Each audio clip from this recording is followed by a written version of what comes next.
Bom dia a todos, né, que nos encontramos aqui no primeiro Congresso Ibero-Americano de Psicologia Musical e Cognição Musical. Então, e estamos nesse painel que, bom, este painel, na verdade, é psicologia, né, perspectivas teóricas e práticas com vistas à criação e realização instrumental. Primeiramente, né, eu gostaria de parabenizar os organizadores por todo esse amplo congresso, né, que abrange países e instituições, que agregou tantos pesquisadores e comunidades interessadas. Então, agradeço, sobretudo, o convite por estar aqui participando com esses colegas da mesa, do painel. Então, sobre o objetivo principal, né, fundamental deste congresso, que é o campo da psicologia musical e da cognição, que se estabelecem, estejam presentes em cada um desses países, foi exposto muito bem na abertura, né, pelos nossos colegas. Então, assim, as temáticas, né, a serem apresentadas aqui contemplam, sobretudo, processos e técnicas de estudo, e participam desse painel os convidados Miren Zubeldia, do Conservatório Ataulfo, né, da Espanha, Rosane Araújo Cardoso, de Curitiba, da Universidade Federal do Paraná, Brasil, e professor Danilo Ramos, também dessa mesma universidade. Eu gostaria de expor ao início sobre, aqui no âmbito da música, a prática instrumental, incluindo os estágios desde a sua organização até a efetiva realização sonora, pode ser verificada a partir de um vasto campo investigativo que vocês poderão, em grande parte, ter contato nesse congresso. Pensando-se a realização musical em seu amplo espectro, seja através da exposição instrumental de uma composição, improvisação ou performance, manifestam-se intencionalidades. Dessa forma, por meios acústicos, eletroacústicos, em projeções sonoras e interartes, a realização musical inclui e traz à tona a criação artística. Independente do objetivo artístico, da concepção estilística, de tendências de construção e usos de material sonoro, os processos mentais, sociais e educacionais implícitos num complexo universo da interpretação musical vêm sendo amplamente investigados na perspectiva da psicologia e da cognição musical. Tais perspectivas permitem ampliar o entendimento de fenômenos implícitos no processo de aquisição do conhecimento e incluo nesse escopo uma mais clara compreensão do funcionamento da mente humana com vistas à realização musical. Neste sentido, pesquisas interdisciplinares proporcionam a integração de estudos com direcionamentos terapêuticos, sociais e culturais, transpondo delimitações na busca do bem-estar e permanente impulso da percepção, prática e fruição musical. Diferentes visões viabilizam que questões de pesquisa, sejam elas ao nível teórico, técnico, artístico, pedagógico e epistemológico, possam ser exploradas, organizadas e revisitadas, sem deixar de contemplar o diálogo entre compositor, obra e intérprete, assim como interrelações entre o ato de ensinar e de aprender, ação de criar e de interpretar. Assim sendo, temos nessa oportunidade a exposição de experiências musicais que mostram pesquisas com base teórica, empírica e artística, de educadores de reconhecida contribuição para o conhecimento da música. Então, assim sendo, né, o tema proposto para esse painel contempla processos, técnicas de estudo. Dando sequência, cada convidado apresentará sua fala e depois haverá um espaço para a plateia fazer perguntas. Então, para chamar os convidados, eu vou seguir uma ordem alfabética. Inicialmente, chamo o doutor Danilo Ramos, da Universidade Federal do Paraná, que falará sobre a prática do piano popular pela pesquisa da teoria geral da expertise, uma abordagem pedagógica. O doutor Danilo, com 44 anos de idade, ele que colocou isso lá no currículo, né? Danilo é pianista natural de Ribeirão Preto, é bacharel em piano popular pela Unicamp e mestre e doutor em psicologia pela USP. Realizou o pós-doutorado no campo da cognição musical no Laboratório de Estudos sobre a Aprendizagem e Desenvolvimento da Universidade de Borgonha, França, sob a supervisão de Emmanuel Bigan. Desde 2011, Dr. Danilo é docente do Departamento de Artes da Universidade do Paraná, onde ministra disciplinas nas áreas de cognição musical e piano popular em cursos de graduação e pós-graduação em música. Atualmente, é membro da equipe editorial de importantes periódicos científicos como Frontiers in Psychology, Suíça, Quarterly Journal of Experimental Psychology, Londres, Avance em Psicologia Latino-Americana, né, uma revista da Colômbia, revista da BEM, Música Rod e Percepta, entre outras. Em 2022, formou-se terapeuta corporal pelo Instituto Reikiano de Curitiba. É líder do grupo de pesquisa Música e Expertise, o GRUME, cujo projeto guarda-chuva intitulado A Psicologia da Expertise do Pianista Popular Brasileiro, vem sendo desenvolvido juntamente com seus estudantes de iniciação científica, mestrado e doutorado. Atualmente estuda piano com a pianista russa Olga Kyun e atua como pianista em diversos projetos contemplados pela Fundação Cultural de Curitiba. Então, professor Danilo, palavra. Com você a palavra. Muito obrigado, gente. É uma honra estar aqui com vocês. Muito feliz de poder estar nesse evento. Vou compartilhar minha tela e vou iniciar a minha apresentação, que está cronometrada. Então, espero em 20 minutos conseguir falar com vocês. Gente, o que eu trouxe para esse evento foi uma proposta para a organização do estudo deliberado do piano popular brasileiro pela perspectiva da teoria geral da expertise do Anders Ericsson. Então, precisamos inicialmente definir o que é expertise. Então, é o conjunto de características e habilidades que diferenciam indivíduos experts de indivíduos novatos nos mais variados domínios do conhecimento humano. Essa definição é dada por Ericsson, Crump e Teschhomer de 1993.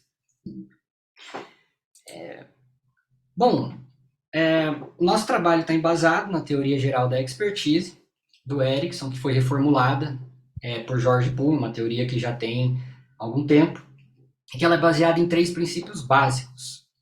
O princípio da adaptabilidade, ou seja, o corpo humano ele é responsivo ao treinamento. Então, se você treinar, você consegue alcançar altos níveis de prática, de expertise.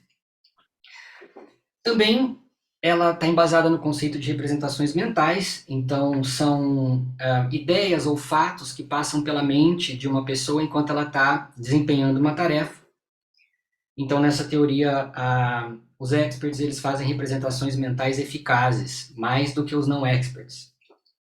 E, finalmente, o conceito da prática deliberada, que é um conceito também criado na década de 90, mas que foi reformulado ao longo do tempo, foi criticado, foi refletido, e hoje, em 2021, o conceito ele traz 7 princípios básicos. É um tipo de prática baseada em como os experts fazem, ela possui objetivos definidos, ela ocorre fora da zona de conforto, envolve atenção total, feedbacks do tutor ou de um professor, pelo menos no início ou até a metade, o meio do desenvolvimento da expertise, até que o praticante consiga se automonitorar, né? E ela produz representações mentais eficazes e é um tipo de prática que leva a performance de nível superior, tanto que o Ericsson chama ela de the gold standard, né? O padrão de ouro de prática.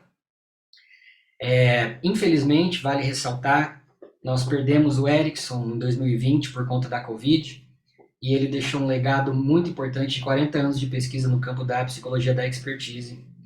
para todos nós. Bom, nós temos um projeto de pesquisa guarda-chuva intitulado A Psicologia da Expertise do Pianista Popular Brasileiro. Então, vocês olhando aí nessa foto, dá para ver muitos pianistas que são muito bons. Então, Hamilton Godoy, Nelson Aires, César Camargo Mariano, André Memari, Fábio Torres. A gente quer descobrir como esses pianistas se tornaram experts. Então, como eles praticavam piano, quais as habilidades musicais foram desenvolvidas por eles ao longo de suas carreiras, com o objetivo de investigar como ocorreu o desenvolvimento da expertise de vários deles. Nós temos como justificativa propor uma pedagogia da performance do pianista popular brasileiro pela perspectiva da TGE do Erickson. E o que seria, quais seriam as qualidades, as aptidões, as habilidades desse pianista popular brasileiro? Então, trata-se de um profissional nascido ou que tenha vivido a maior parte de sua carreira musical no Brasil, cujo ofício cotidiano de sua profissão envolve principalmente atividades relacionadas à leitura, interpretação e escuta musical, bem como práticas relacionadas à improvisação idiomática, elaboração de arranjos sobre temas musicais pré-existentes, harmonizações sobre o piano a partir de melodias cifradas, os lead sheets, os famosos lead sheets, que você tem a melodia e a cifra em cima dessa melodia, não tem clave de Fá, e o uso do piano como instrumento acompanhador, solista ou improvisador em duos, trios e formações musicais maiores. Essa é uma definição de Ramos 2021. Bom, o nosso projeto tem uma estrutura conceitual baseada em 3 eixos de pesquisa, no qual o primeiro eixo envolve estudos de natureza bibliográfica, ou seja, revisões constantes sobre as teorias da expertise do desenvolvimento musical, leituras e fichamentos de estudo empíricos sobre a expertise no piano. Geralmente, os alunos que estão nesse eixo de pesquisa são alunos de iniciação científica. No eixo 2, nós temos os estudos de caso com pianistas experts. Então, nesses estudos, a gente convida um pianista que seja muito bom e a gente aplica o protocolo Think Aloud. Então, o que seria esse protocolo? A gente pede para o pianista desenvolver uma performance, por exemplo, a criação de um arranjo para piano solo a partir de uma guia cifrada. E esse pianista vai falando em voz alta enquanto ele vai criando esse arranjo. Esse seria o Think Aloud prospectivo, porque a gente aplica também o Think Aloud retrospectivo, ou seja, quando ele finaliza a tarefa, ele assiste um vídeo da gravação da própria performance e a gente vai parando esse vídeo para ele tecer comentários sobre o que ele estava pensando no momento de criação. Também nesse eixo de pesquisa envolve as entrevistas autobiográficas. E no caso do pianista não estar mais vivo ou o pianista ser uma pessoa de difícil acesso, a gente faz análise de depoimentos ou performances comentadas disponíveis na internet. Geralmente os alunos de mestrado, eles estão nesse eixo de pesquisa. E finalmente o eixo 3, que envolve estudos longitudinais de pequeno porte com aprendizes, que envolve gravações de performance dos estudantes de piano, análise dos diários de prática, ou seja, os diários, as reflexões que eles fazem e registram enquanto eles estão estudando em casa, e a gente trabalha com entrevista envolvendo grupo focal. Nesse eixo, geralmente, estão os alunos de doutorado, que, na verdade, passam pelos 3 eixos de pesquisa, porque qual que é a ideia? É o aluno fazer um estudo de caso, então a gente chama um pianista expert e aplica as estratégias de estudo desse pianista expert nos estudos longitudinais com os nossos aprendizes. Eu vou trazer agora os principais resultados que a gente encontrou ao longo desse período que o projeto está funcionando e depois uma proposta de organização dos estudos do piano popular. Então, o primeiro trabalho desenvolvido desse projeto foi o trabalho de Gomes, 2019, uma tese de doutorado que eu orientei, junto ao PPG Música da UFPR. Todos os trabalhos foram orientados junto ao programa de pós-graduação em música da UFPR. E a gente perguntou o que caracteriza um expert no piano popular. E nós encontramos 2 enunciados. O primeiro deles é o desenvolvimento de uma identidade musical, ou seja, o pianista popular toca de um jeito único, de um jeito dele. e a conexão entre o pensamento e a ação musicais, ou seja, ele é capaz de, qualquer ideia que ele tenha na mente, ele consegue expressar e reproduzir no piano. E as principais estratégias de estudo apontadas por 18 pianistas, intérpretes, arranjadores e improvisadores. Uma delas é o uso de estratégias contextualizadas a um repertório específico. Então, a gente não tem nesse tipo de expertise um pianista que se considera expert em vários estilos e gêneros musicais. Então, nós temos o pessoal da bossa nova, do jazz, aí tem o outro que é mais relacionado à prática do choro, cada um em seu repertório específico. Então, ela é uma expertise bem específica. E o ato de escutar música durante um tempo significativo, a ponto de que se promova um conhecimento auditivo aprofundado em relação ao trabalho artístico já realizado por outros músicos, de modo a redefinir a própria percepção auditiva do estudante de música. Gente, o pianista expert passa muito tempo na vida, pelo menos os pianistas brasileiros de orientação popular, eles passam muito tempo da carreira escutando música.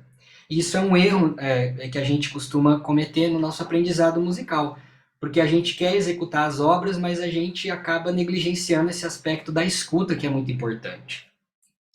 Muito bem, ao longo da pesquisa, a pesquisa foi caminhando e a gente chegou no momento que a gente sentiu a necessidade de trabalhar com aspectos motivacionais, porque a gente viu que tinham alguns alunos que se recusavam a fazer prática deliberada, especialmente pela questão de sair da zona de conforto, né, que às vezes não é muito agradável.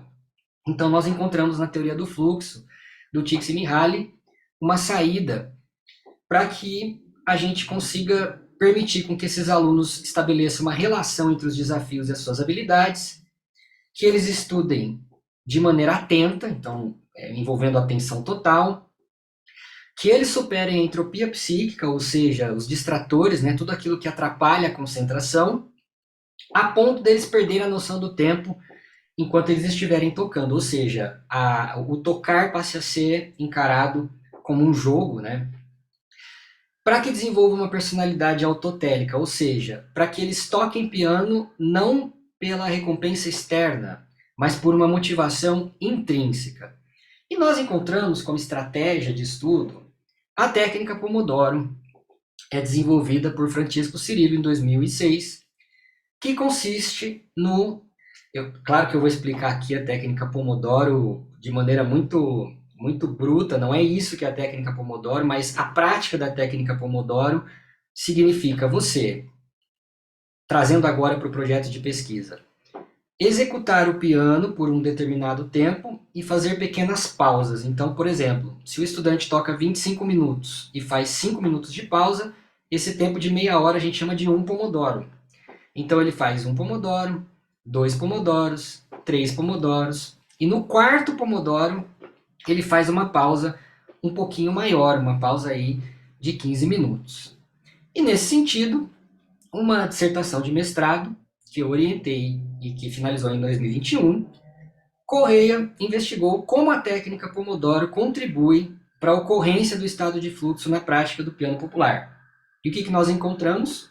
Que a técnica Pomodoro contribuiu para a ocorrência de 6 indicativos de fluxo, tanto em atividades de elaboração de arranjo, que é uma atividade mais criativa, como na execução de exercícios mecânicos, que é uma atividade mais mecânica, né?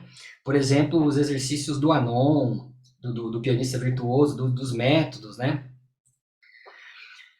Bonaldo, em 2021, estudou as principais características de representações mentais apontadas por improvisadores. E o que nós descobrimos? Que os improvisadores iniciantes, eles fazem representações mentais ineficientes, porque eles ficam muito preocupados com os aspectos técnicos do instrumento. Então, o improvisador iniciante, ele fica preocupado se ele vai errar, se ele vai acertar a nota na hora do improviso. Enquanto os improvisadores experts, eles têm representações mentais eficazes e eles explicitam a estrutura da improvisação com base no gênero musical. Então, a preocupação deles é comunicar o idioma musical no ato da improvisação. e em estratégias que podem sofrer modificações no decorrer da performance. Então, os experts são preparados para lidar com situações inesperadas. Finalmente, o quarto estudo, que é do meu orientando, foi uma dissertação de mestrado, que inclusive está na plateia nos acompanhando, que é o João Gabriel Lima. Em 2023, nós investigamos como é a prática da Débora Gurgel, que é uma pianista muito boa, que vive em São Paulo, e muito brasileiro. O som da Débora é muito Brasil, né? E a Débora aponta 26 estratégias de estudo divididas em 4 categorias. Primeiro, estratégias de criação, estratégias de prática, ferramentas de prática e organização da prática. Então, a prática deliberada não foi utilizada em todos os momentos da carreira da Débora, mas em momentos importantes da carreira dela. Ela não fez prática deliberada o tempo todo, mas em um momento muito importante da carreira dela, ela utilizou do recurso da prática deliberada. E um novo princípio da prática deliberada está sendo proposto, de modo a contribuir com a TGE. E ela está em fase de elaboração nesse momento, né?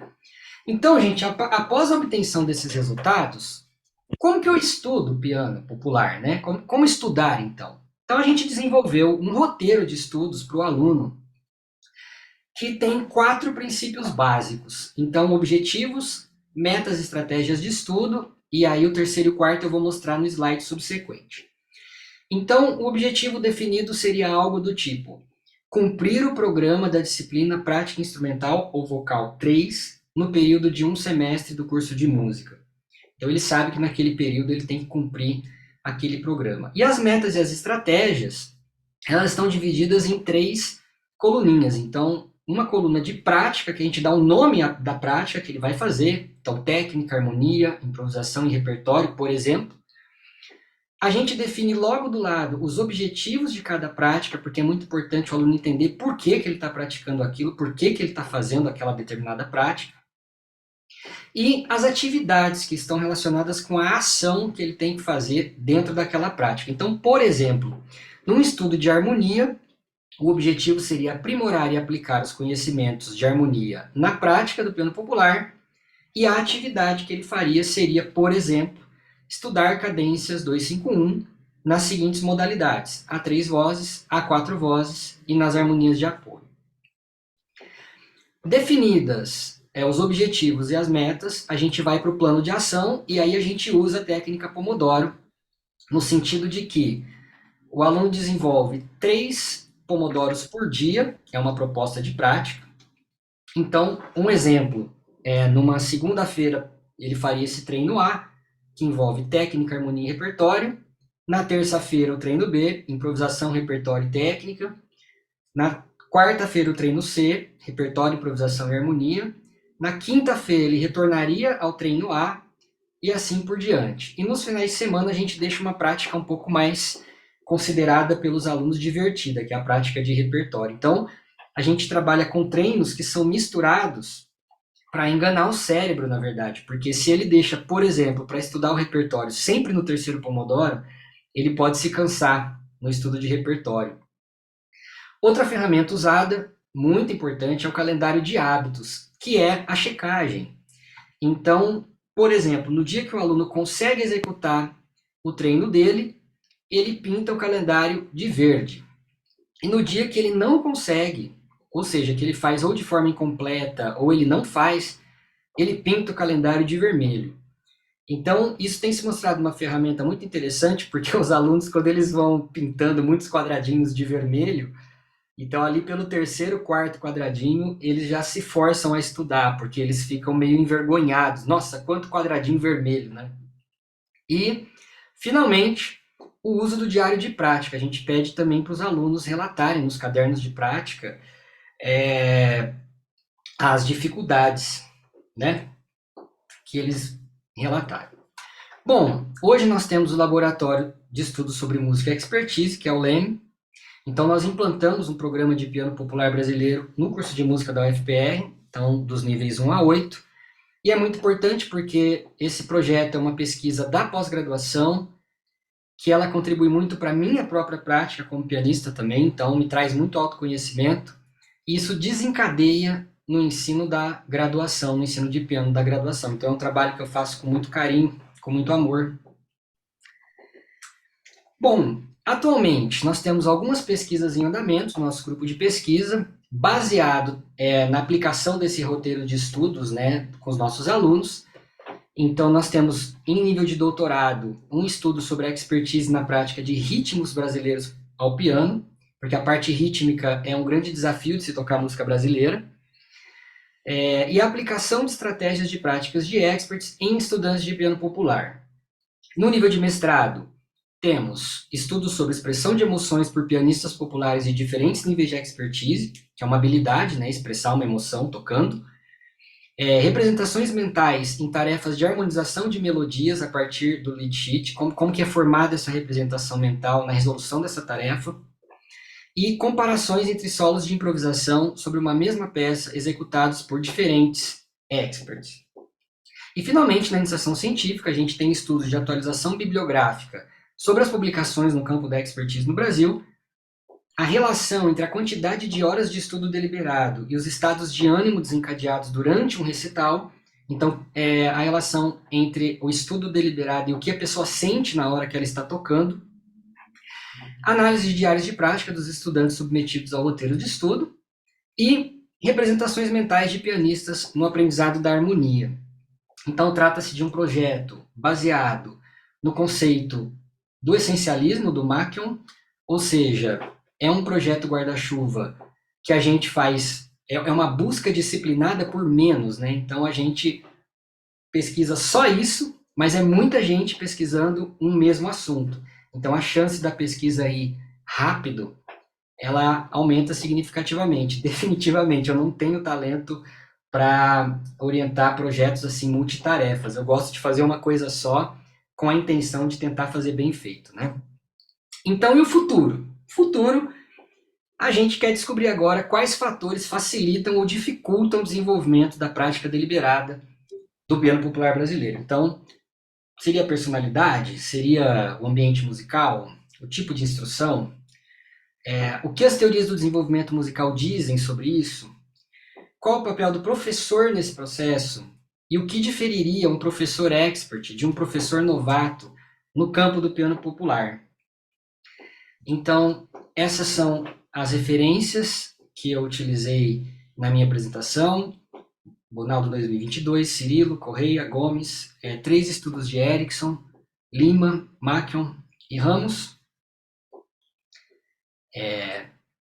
E nós somos o grupo de pesquisa Música e Expertise. Nós temos reuniões híbridas todas as terças-feiras, da 1h30 às 3h30. Nessas reuniões, a gente discute textos no campo da cognição musical e da expertise. Envolve também a apresentação de trabalhos dos estudantes e palestras de professores convidados de dentro e de fora da UFPR. Espero que o conteúdo que eu tenha trazido tenha os feito refletir sobre essa prática e sobre os nossos desafios, né, e os desafios de qualquer um que aqui esteja presente. Então eu agradeço a atenção de todos. Muito obrigado.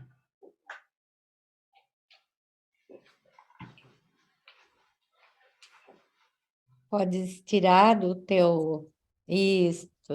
Obrigada, Danilo. Muito bem. Obrigada pela fala, né? Depois, ao final, o pessoal prepara as perguntas, né? Então, dando continuidade a esse painel, né? Vamos falar da doutora Miren Zubeldia, né?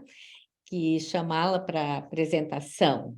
A Miren, doutora Miren, é professora de violoncelo e vice-diretora do Conservatório Ataúfo Argenta, em Santander. Professora do método Suzuki, ensina a disciplina opcional Estratégias Psicológicas para a Performance Musical.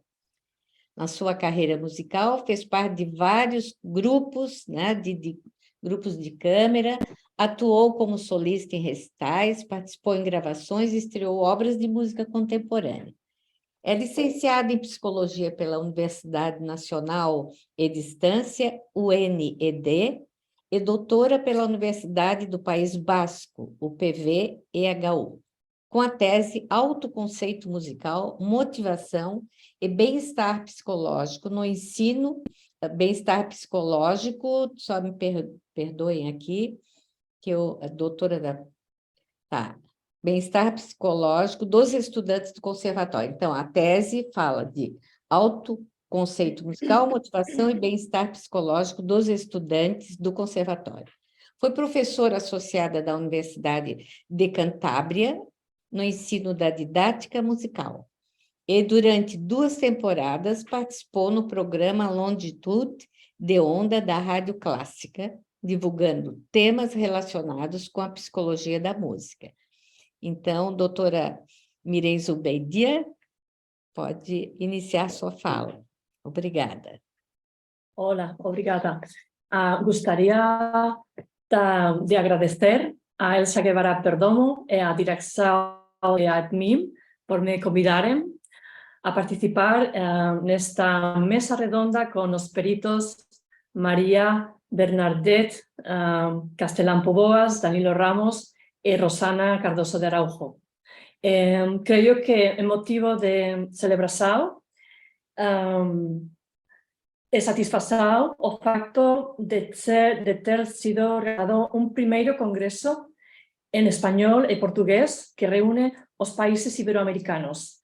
Assim, os meus mais sinceros parabéns às pessoas que trabalharam a partir das associações de Espanha, Brasil e da Argentina para promover e levar por diante este primeiro congresso. Vou fazer a apresentação no mesmo idioma dos meus colegas de mesa, mas me desculpem porque não falo bem o português.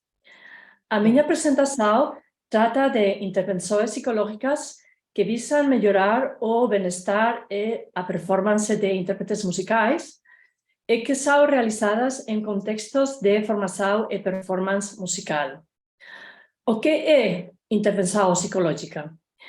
Poderíamos dizer que a intervenção psicológica consiste na aplicação de princípios e técnicas psicológicas por um profissional credenciado a fim de ajudar a outras pessoas a compreender seus problemas, reduzi-los ou superá-los, prevenir sua ocorrência ou melhorar as capacidades pessoais ou relacionamentos das pessoas, mesmo na ausência de problemas.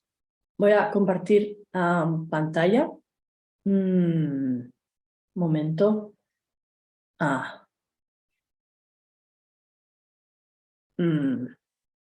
Compartir.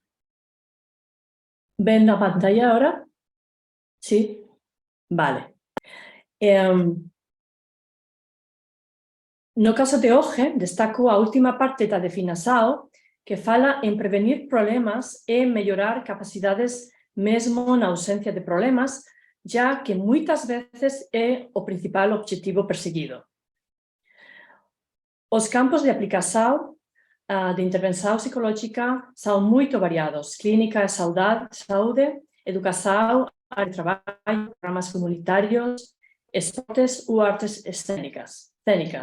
E como veremos, em contextos esportivos ou de artes cênicas, maior bem-estar, prevenção e melhoria do desempenho são frequentemente buscados.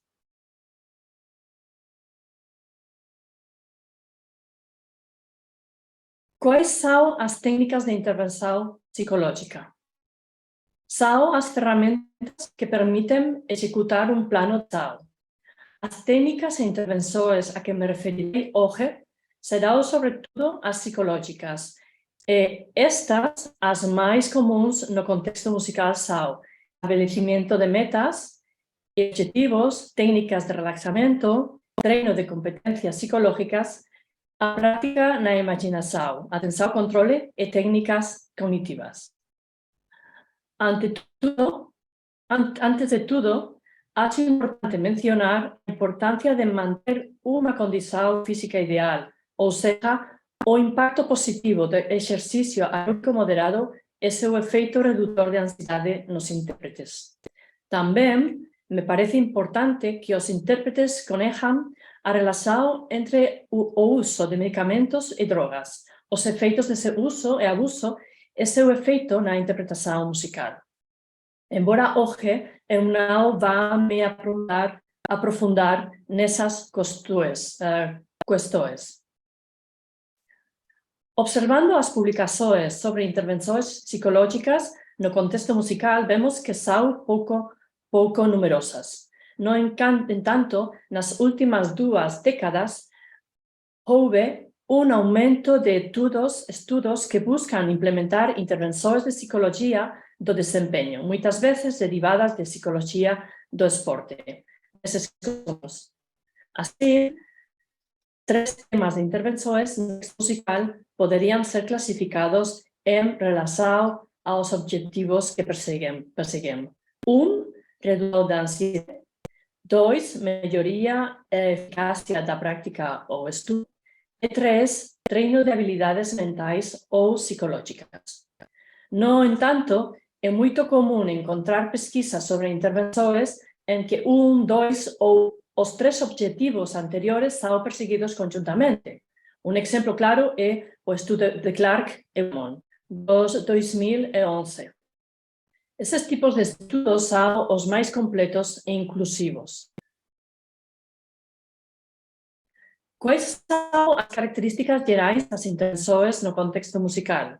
As intervenções devem ter uma abordagem individualizada ou personalizada que atenda às características, necessidades e contexto de cada pessoa.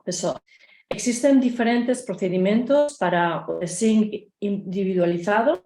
Oferecer aos participantes uma técnica se cada escolhe o que precisa. E 2, realizar uma avaliação inicial em que se estabelece um perfil de interpretação onde tanto os alunos de música como os professores pesquisadores avaliam e hierarquizam as potencialidades e limitações dos participantes, auxilia a posterior estabelecimento de metas e planejamento estratégico. Ao mesmo tempo, os participantes desses estudos declaram que assessores em grupo das intervenções permitem que eles compartilhem suas próprias experiências, dificuldades, conquistas e facilitam a detecção de padrões de aprendizagem autorregulados. Os participantes solicitam mais uso de interação e discussões em grupo, graças a quais aprendem uns com os outros. A variabilidade da duração das intervenções é grande, mas sabe-se que é preferível que tenham uma abordagem ou desenho de longo prazo. O treinamento em habilidades psicológicas requer tempo e esforço, assim como aprender qualquer habilidade complexa.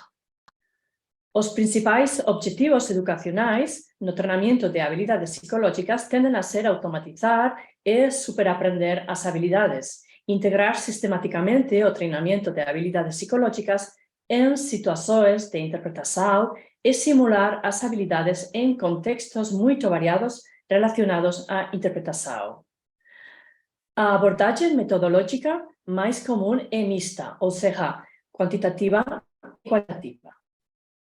Instrumentos de medição, questionários, entrevistas semi-estruturadas, caderno ou diário do pesquisador e diários para a prática diária dos participantes.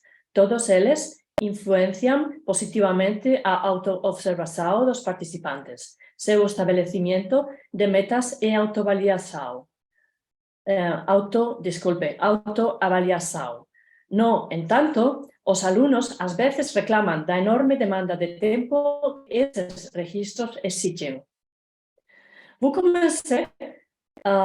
começar com intervenções destinadas a reduzir a ansiedade.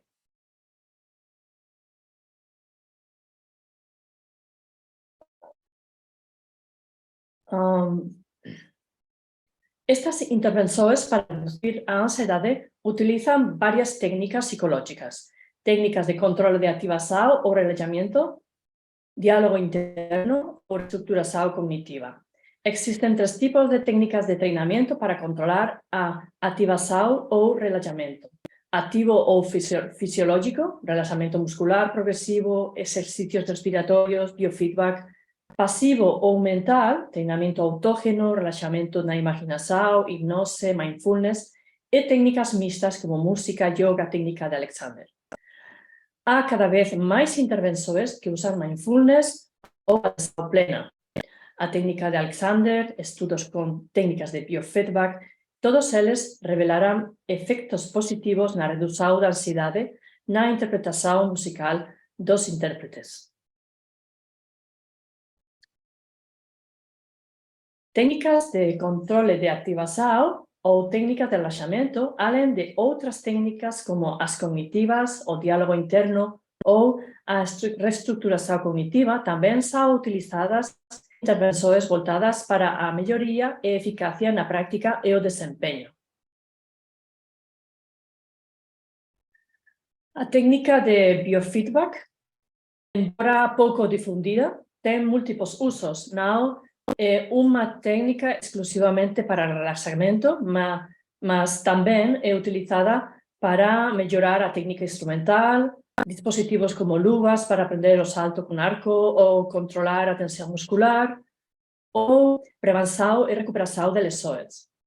Tanto o biofeedback quanto o neurofeedback são técnicas que fornecem ajuda externa e artificial aos nossos sistemas naturais de autorregulação, através dessa informação que o cérebro recebe imediatamente. Uma pessoa pode aprender a autocontrolar sua atividade fisiológica.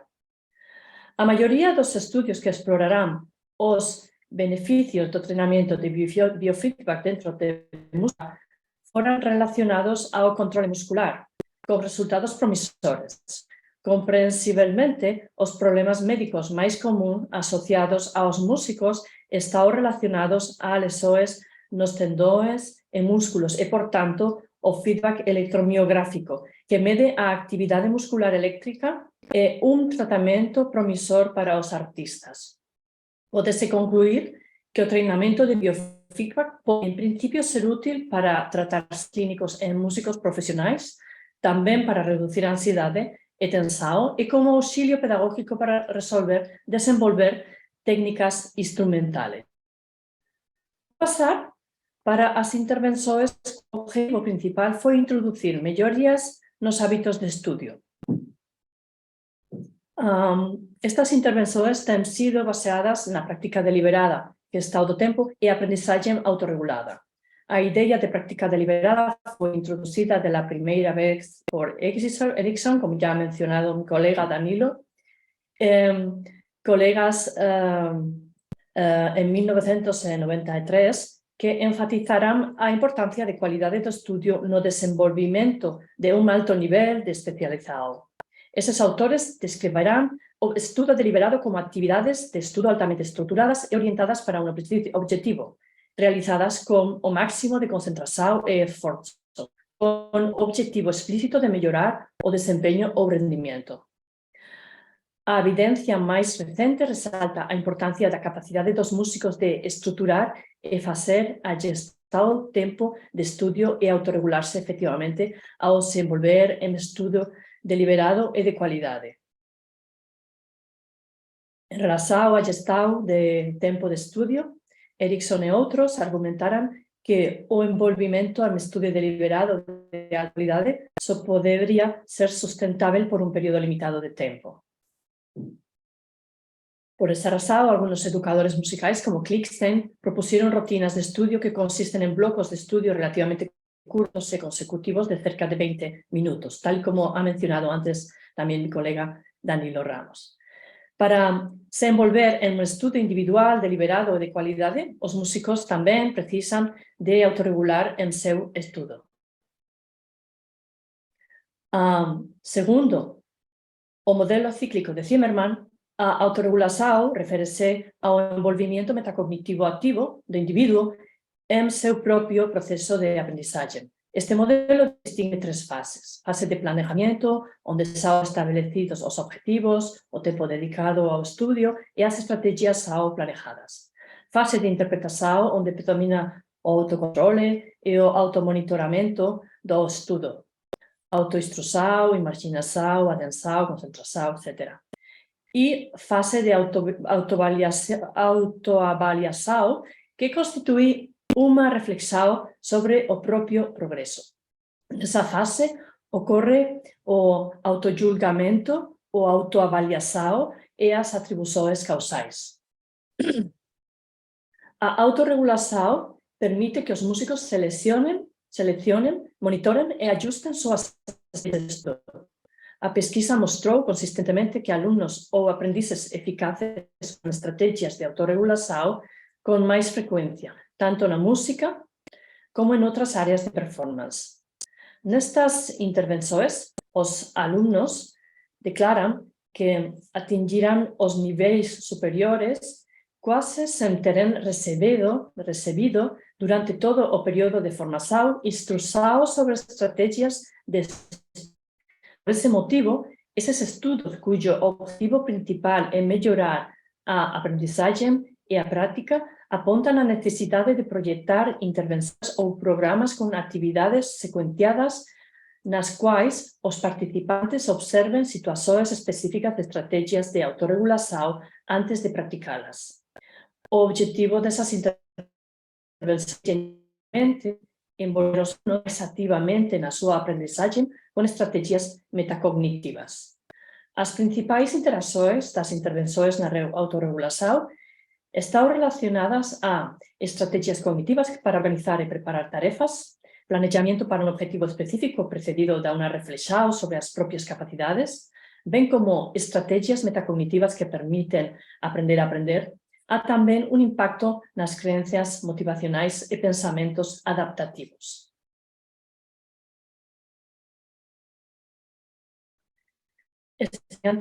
Estudantes de música autorregulados são caracterizados por serem capazes de planejar, executar e avaliar atividades de aprendizagem, mantendo um estado frutífero de motivação. Estudantes de música que usam autorregulação tendem a ser metacognitivos, autoeficazes, corajosos e proativos na prática ou estudo instrumental. Além disso, esses estudos descobrirão que os alunos de música autorregulados têm um repertório mais amplo de estratégias de estudo do que os alunos de música menos autorregulados. Instrumentos de medida utilizados nestas intervenções sobre o processo de aprendizagem são instrumentos de medição quantitativa,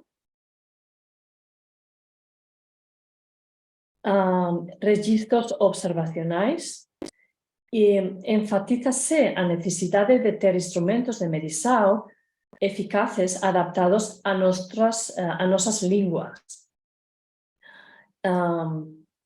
Para a avaliação da prática musical, são utilizados registros observacionais feitos ad hoc que analisam as gravações de áudio do sujeito durante as sessões. Os comportamentos observáveis são classificados e definidos operacionalmente para facilitar sua gravação.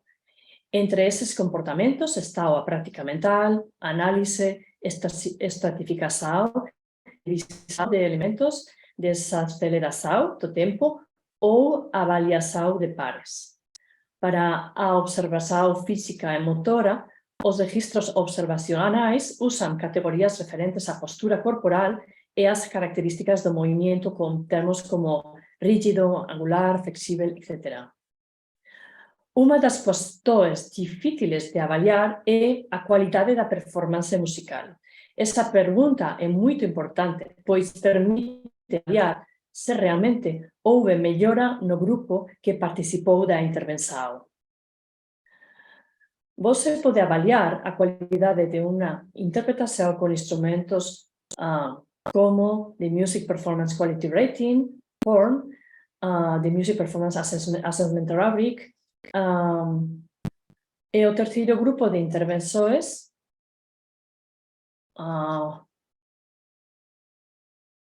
são aquele cujo objetivo principal é implementar o treinamento de habilidades mentais ou psicológicas em contextos musicais, utilizando técnicas usuais da psicologia do esporte. Entre os estudos mais citados estão os seguintes. A ver.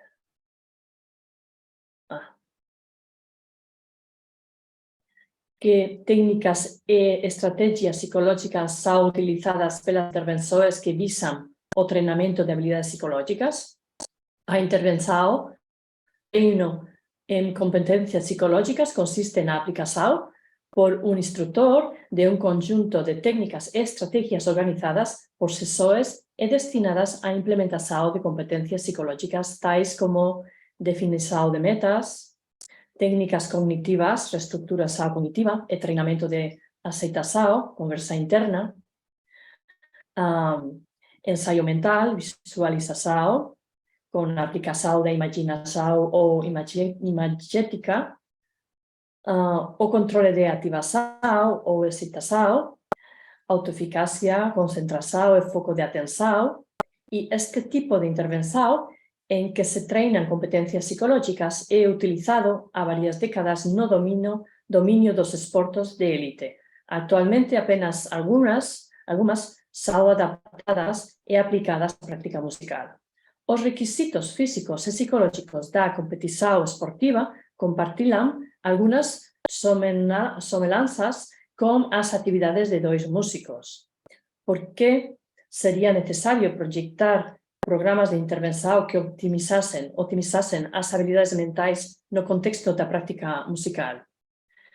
Músicos que desenvolvem habilidades psicológicas sentem-se mais capazes de alcançar um ótimo desempenho de sua prática, o que tem impacto no desempenho do músico, confiança e bem-estar psicológico e controle do estresse.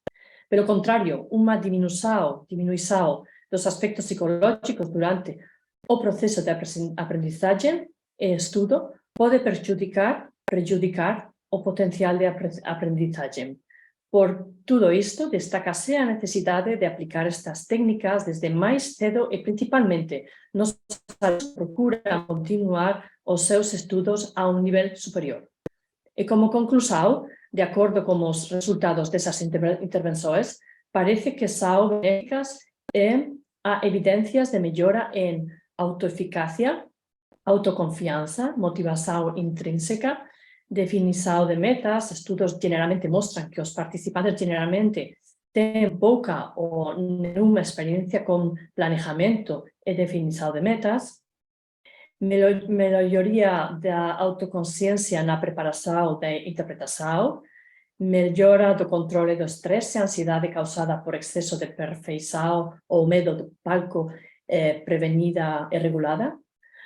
Há mudanças na concepção de ansiedade, atitudes mais positivas em relação ao ato de tocar, redução da preocupação e ansiedade dos participantes nas situações de interpretação, maior comprometimento com a prática, melhora de comportamentos na prática instrumental, eficiência de estudo, melhora da intensidade de imagem mental, resiliência e a capacidade de concentração. Em entrevistas de acompanhamento, vários meses após a intervenção, é revelado que os participantes ainda estão aplicando ativamente habilidades psicológicas. Muito obrigado pela atenção.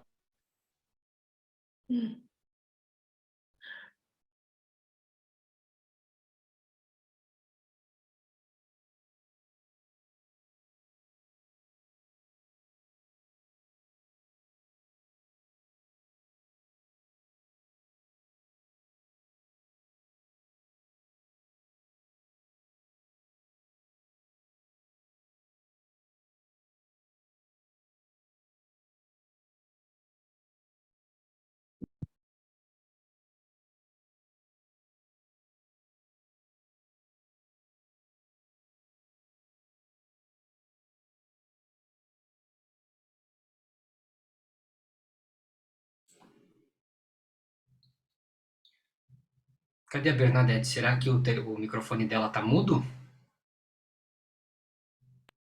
Então, chamando a professora Rosane Cardoso Araújo, também da Universidade Federal do Paraná, é onde ela ocupa o cargo de professora titular na Universidade Federal, no Departamento de Artes, ministrando as disciplinas dos cursos na graduação e na pós-graduação também, mestrado e doutorado.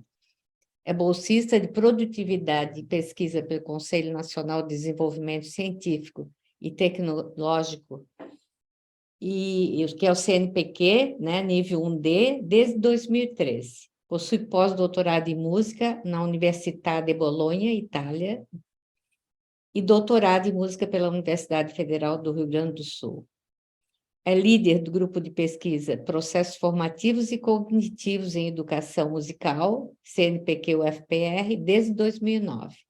Entre os anos 2006 e 2009, exerceu o cargo de diretora regional Região Sul da ABEM, Associação Brasileira de Educação Musical, e foi presidente da Associação Brasileira de Cognição e Artes Musicais entre 2014 e 2017, agora tendo como presidente o professor Rael.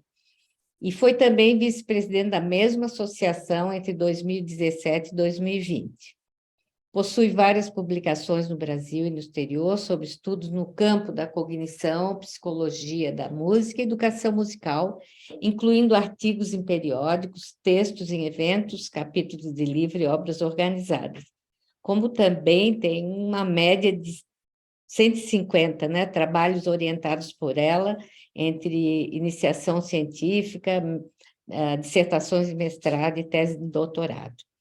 Então, a professora Rosane vai nos falar, né, sobre práticas musicais, metacognição e autorregulação. Por favor, professora.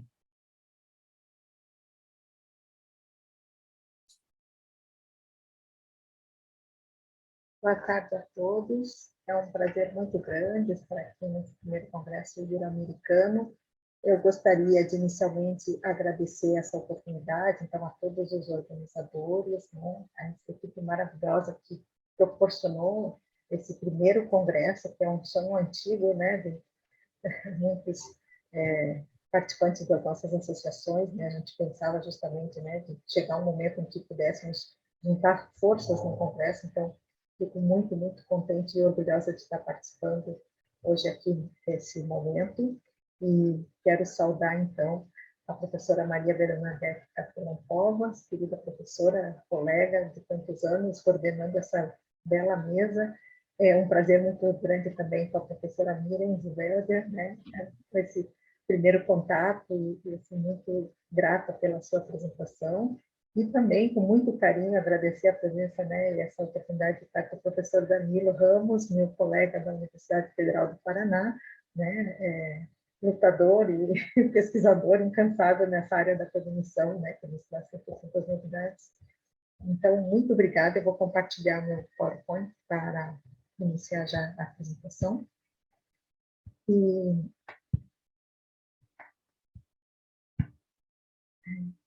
acho que foi, né? Eu gostaria de dizer, então, que eu escolhi para essa apresentação um dos temas que nós temos pesquisado junto ao grupo de pesquisa PROF-100, Processos Formativos e Cognitivos em Educação Musical da Universidade Federal do Paraná, um grupo que está registrado no Conselho Nacional de Desenvolvimento Científico e Tecnológico aqui no Brasil, CNPq. Nosso grupo existe desde 2009. A gente tem feito pesquisas em várias áreas, principalmente na interseção, né, dessa via que vai entre a música e a psicologia da música. E o que eu trago hoje é, digamos, a pesquisa mais atual que nós temos feito, mas não é tão atual assim, porque já é um pouco antiga, mas é o que, ultimamente, a gente tem buscado pesquisar de maneira mais intensa. Enfim, no nosso grupo a gente já pesquisou vários temas, como motivação, criatividade, né, e outros temas da área da psicologia, mas agora, então, o foco principal trazendo as práticas musicais na relação com a metacognição e a autorregulação.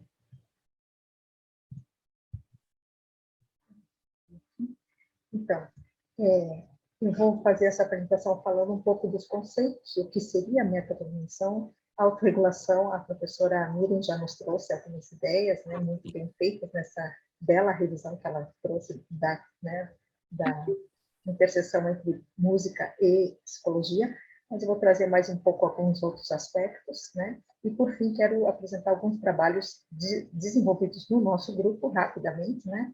E algumas conclusões que já chegamos a respeito desses dois temas. Então, para iniciar, a metacognição, depois da citação de Ribeiro, diz que é a faculdade de conhecer o próprio ato de conhecer, ou, por outras palavras, conscientizar, analisar e avaliar como se aprende.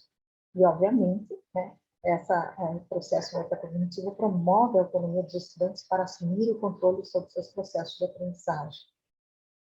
Então, o que seria essa competência metacognitiva, né? É aquilo que permite que o indivíduo tenha compreensão sobre cada tarefa, de forma a planejar, escolher estratégias e avaliar os processos executados.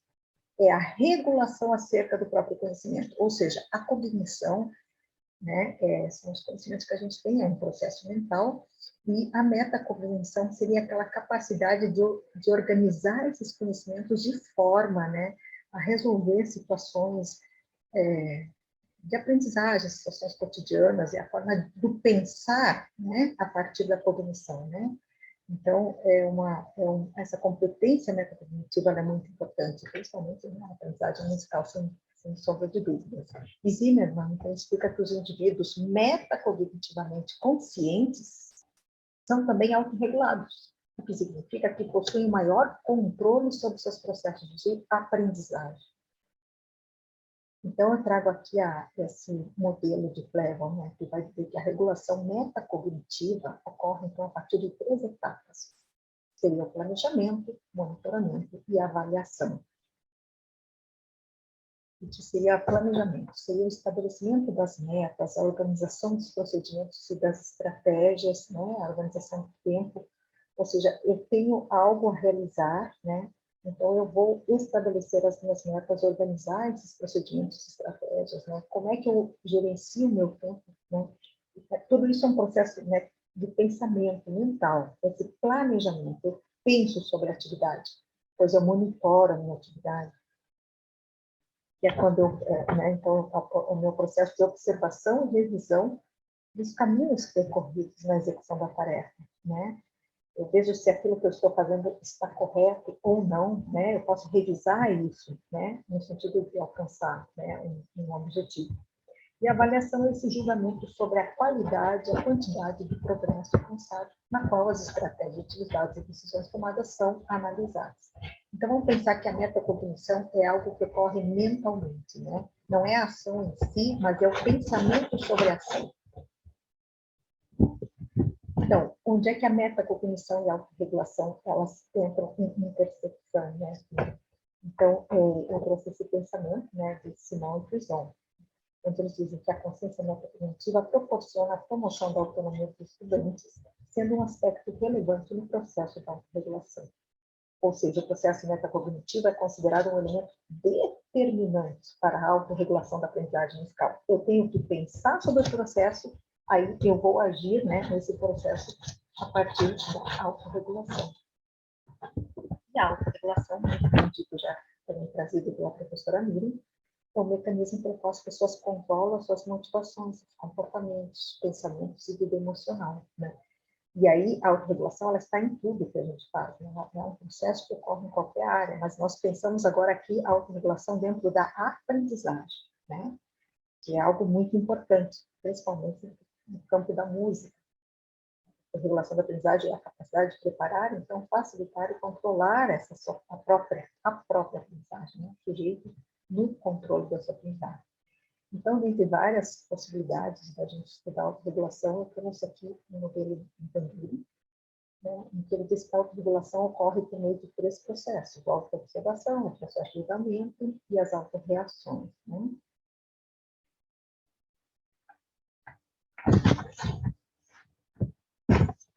Então, a regulação na aprendizagem musical para o músico, Hallam diz, né, que a aquisição deste tipo de competência é tão importante como a aquisição de competências auditivas ou motoras, que são determinantes para um bom desempenho. Então, quanto mais autorregulado, e isso já tem sido visto pelas nossas pesquisas, né?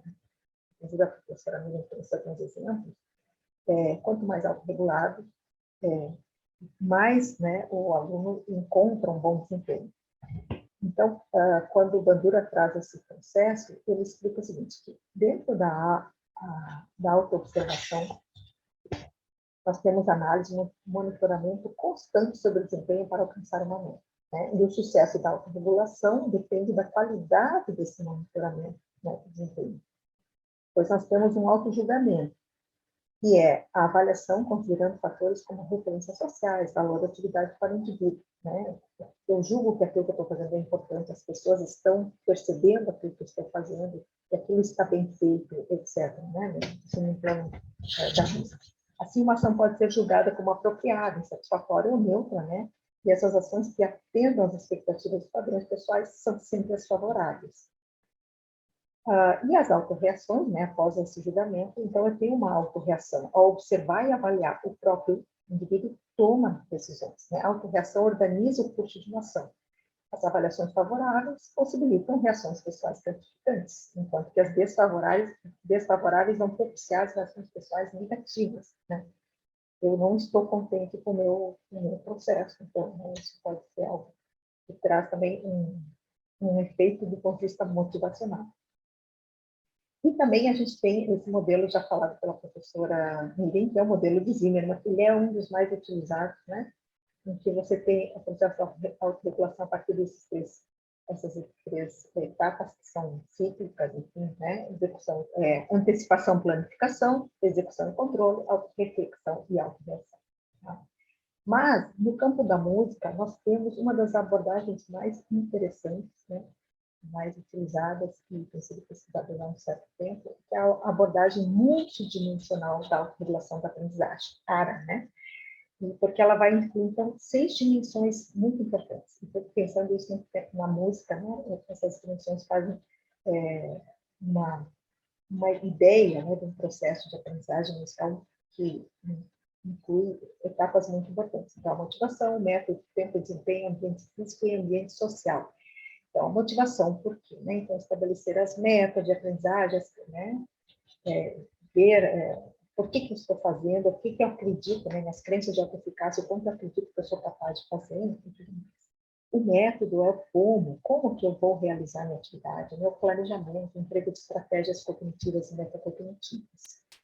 O tempo, né? Quanto tempo eu estou empreendendo nessa atividade, quanto tempo eu estou dedicando, né? A gestão consciente do tempo no planejamento e realização das tarefas. Depois, o desempenho, né? Que seria essa autoobservação, autoavaliação e autorreação, né? Dentro da perspectiva da teoria social cognitiva, esse conhecimento e esse controle metacognitivo. Também o ambiente físico, né? Onde eu estou fazendo, estudando o meu instrumento, né? Então, essa questão de estruturar o ambiente, organizar os recursos, evitar as distrações, né?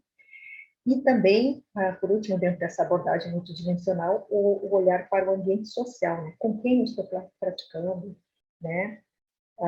Então, essa ampliação é manutenção das fontes de informação e de apoio social, né? Quem é o meu professor? Quais são os feedbacks? O que eu estou recebendo de retorno dentro desse ambiente em relação às pessoas e a forma como a minha atividade está sendo observada e apoiada. Então, esses estudos sobre autorregulação e metacognição, nós começamos universidades há um certo tempo dentro do grupo Top 100, na verdade iniciou em 2009, o primeiro trabalho que a gente fez, né? E aos poucos fomos trabalhando nesses estudos por diferentes frentes, né? Então, dentro do grupo Prof. 100, que o Prof. 100 significa Processos Formativos e Cognitivos em Educação Musical, é o nosso grupo criado no CNPq em 2009, né? E está dentro de uma linha de pesquisa chamada Cognição e Educação Musical do Programa de Pós-Graduação em Música da Universidade Federal do Paraná. E essas pesquisas sobre a prática da aprendizagem musical, nós sempre seguimos sobre 3 perspectivas, né? As práticas musicais coletivas, o ensino e aprendizagem da música em diferentes contextos e o desenvolvimento de habilidades musicais em práticas individuais. Então, dentro dessa ideia, né, do primeiro grupo das práticas musicais coletivas, nós temos algumas pesquisas então, sobre a autorregulação, a metacognição, e eu trouxe então os trabalhos desenvolvidos nessas perspectivas. Então, primeiro que eu trago aqui é da Veridiana Gomes Filho, né, uma dissertação de mestrado, em 2015, que ela estudou procedimentos metodológicos de ensino utilizados no El Sistema, né, sistema de orquestras da Venezuela, analisando os processos de motivação e autorregulação dos alunos do sistema. Foi o primeiro estudo. Depois, também em contexto orquestral, né?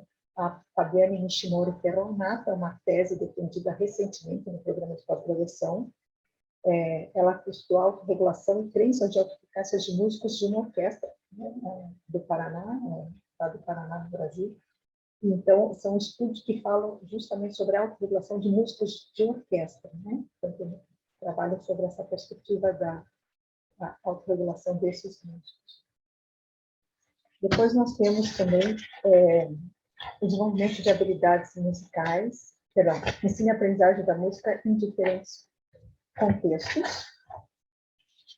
Então, são situações e teses, né, que foram desenvolvidas sobre essa perspectiva da autorregulação também.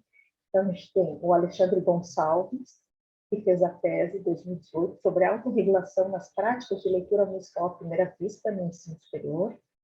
E a professora Aglaé Machado Frigeri, em 2019, estudou a aprendizagem da rítmica no ensino superior na relação com a autorregulação e os processos metacognitivos.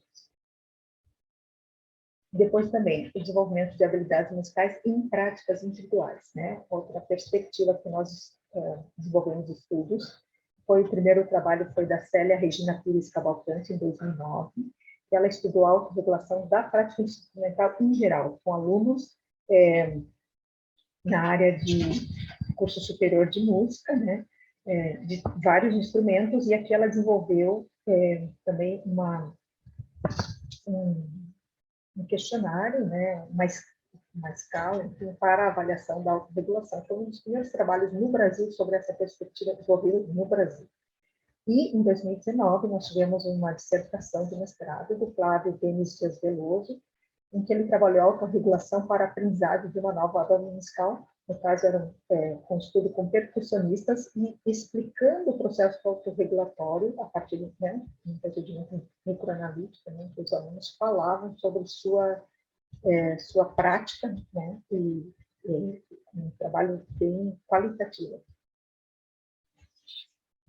Depois, por fim, aqui o desenvolvimento de habilidades musicais em práticas individuais, né? Também trazemos, em 2022, uma tese de doutorado do professor Rafael Stefani Ferronato, em que ele trabalhou sobre os aspectos motivacionais e metacognitivos do processo de aprendizagem de estudantes iniciantes no violino, né? Então, aqui focado no estudo do violino.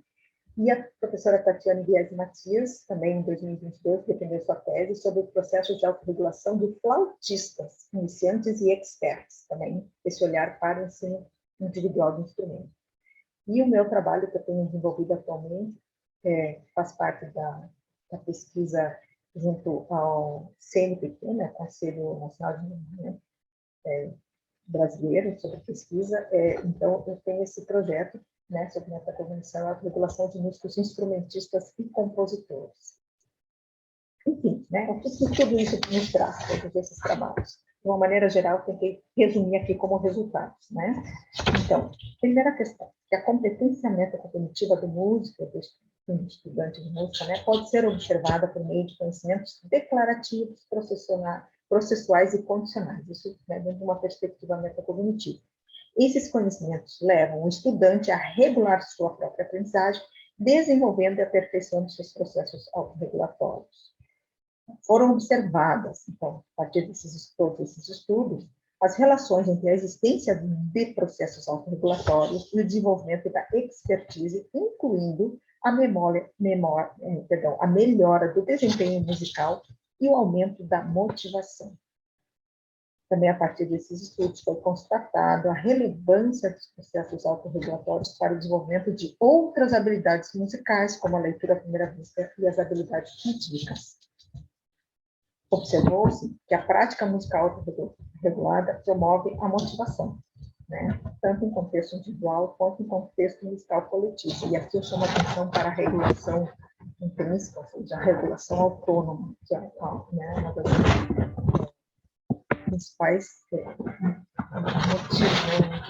principais propulsores, né, da prática musical autônoma. Foi constatado, então, que os professores podem auxiliar os estudantes a desenvolver competências metacognitivas por meio de atividades que levem né? Então, esse estudante a refletir, explicar os processos, suas próprias práticas. Também observou-se que, no contexto da prática musical, os processos metacognitivos são fundamentais para esse desenvolvimento da autorregulação, como já foi dito. E, por fim, observou-se também que as orientações dos professores sobre ações pedagógicas musicais para favorecer o engajamento cognitivo, afetivo e comportamental dos estudantes fortalece os processos metacognitivos e, consequentemente, promove a autorregulação de seres. Então, essa é a síntese, né, dos nossos trabalhos, assim, de modo muito rápido, muito sucinto, enfim, mas eu, né, deixo aqui digamos, esse compartilhar, né, dos nossos trabalhos, e, obviamente, cada trabalho tem a sua riqueza e muitos detalhes, né, para serem observados. Isso, no caso, a ideia seria apenas, né, nesse momento, apresentar rapidamente, mas fica a sugestão para quem quiser conhecer mais esse trabalho, se estiver trabalhando nessas perspectivas, são pesquisas que, né, a gente compartilha com muito orgulho, e, né, sempre na ideia de estar aqui para trazer ideias, compartilhar ideias e também ajudar nesse crescimento da nossa área, principalmente no Brasil, nas pesquisas que trazem essa interseção entre música e psicologia. Então é isso, muito obrigada pela oportunidade. Obrigada, professora. Então, nós temos algum tempo, né? Porque o tempo é limitado, 14 minutos para algumas perguntas, né? E estamos à disposição aí da plateia. Se tiver alguma pergunta, a gente tem alguns minutinhos. Então,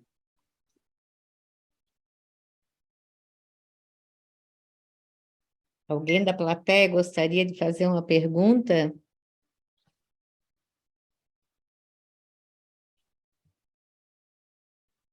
Deixa eu ver aqui.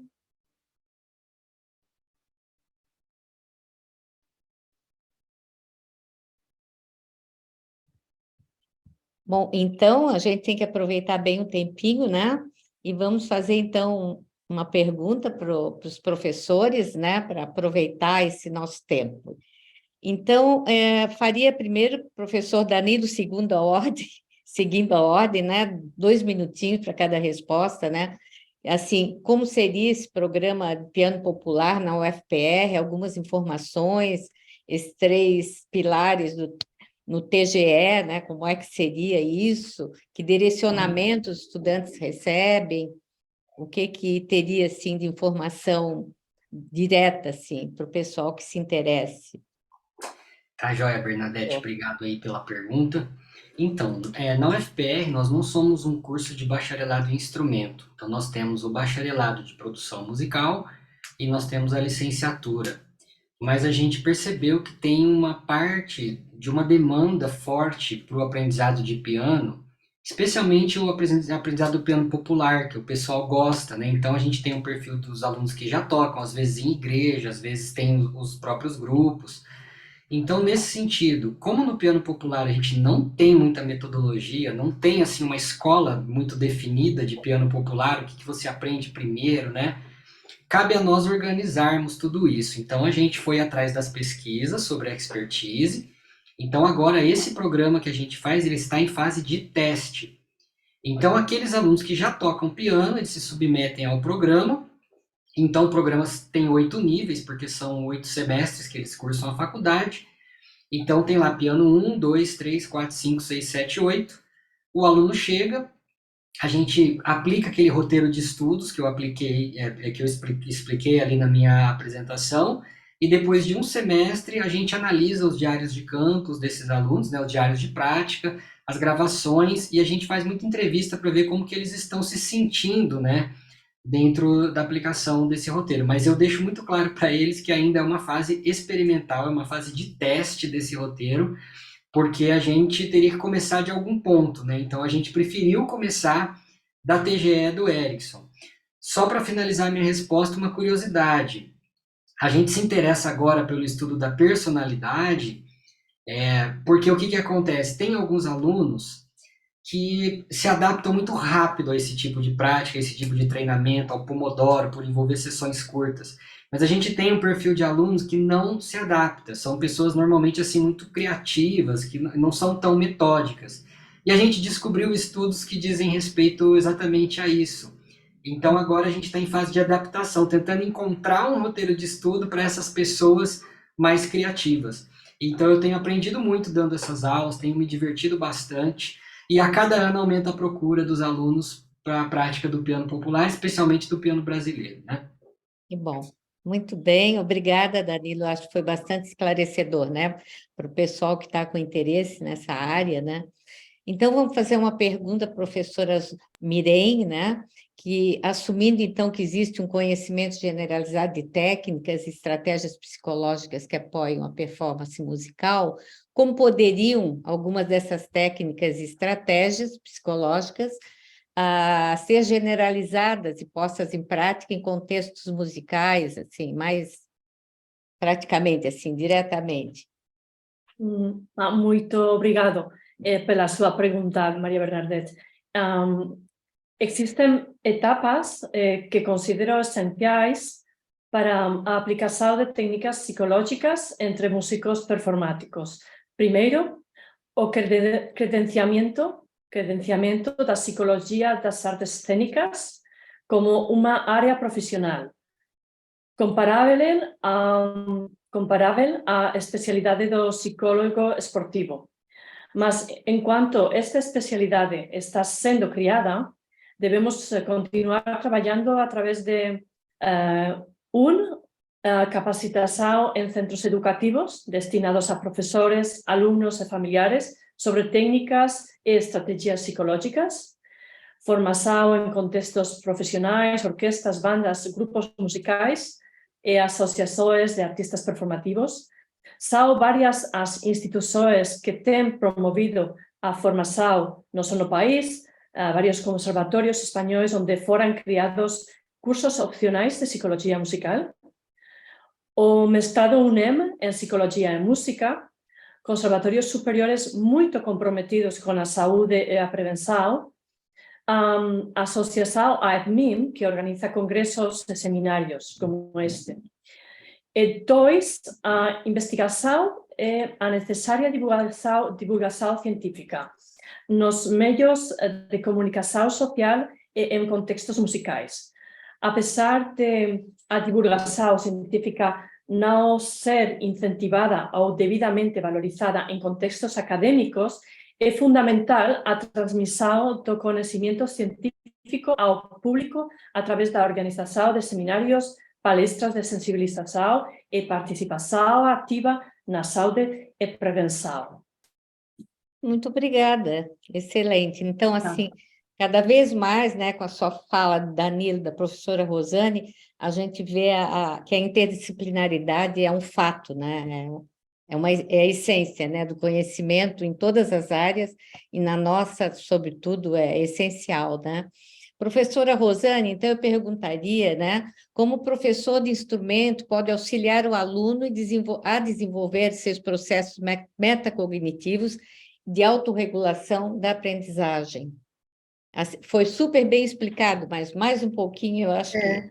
Sim, acho que eu coloquei rapidamente, né, que é possível, né, mas como, né, como que o professor faz, seria. que ele ajuda, como ele pode ajudar. Então, porque a metacognição é essa ideia do pensar, né, sobre a ação.